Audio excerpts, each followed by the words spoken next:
एक तो चोरी ऊपर से सीना जोरी जैसी कहावत को सिद्ध करते हुए चीन ने न सिर्फ भारतीय सीमा में घुसपैठ की कोशिश की, बल्कि उसने भारतीय फौज के जाबाज जवानों पर पत्थरबाजी को भी अंजाम दिया।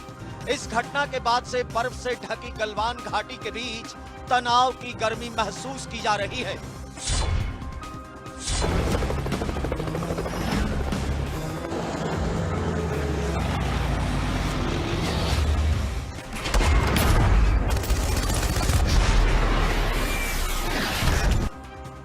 हिंदी चीनी भाई भाई का राग अलापने वाला चीन ना तो किसी का भाई हो सकता है, ना ही किसी का खैर ख्वाह। लद्दाख में गलवान घाटी के पास हालात उस समय बेहद चिंताजनक हो गए जब हिंदुस्तानी सेना के जवान और चीनी सेना के जवान आपस में भिड़ गए।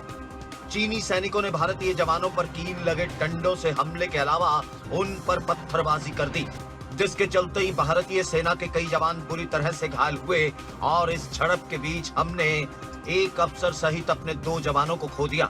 वहीं भारतीय फौज के जवानों ने इस हमले का जवाब बहादुरी से देते हुए चीन के सैनिकों को भी सबक सिखाया, जिसके चलते चीन के कई जवान बुरी तरह से जख्मी हो गए।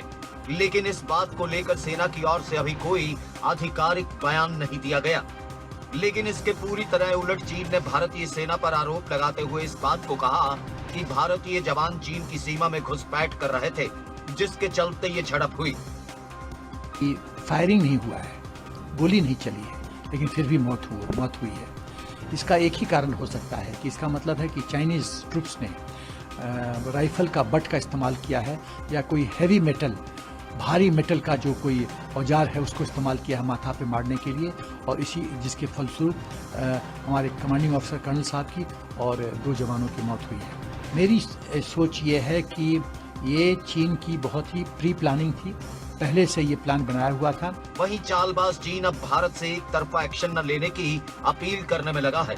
बहरहाल पूर्वी लद्दाख में गलवान नदी ऐसे सेक्टर्स में है जो हाल में भारत और चीन की सेनाओं के बीच गतिरोध होने की वजह से सुर्खियों में है।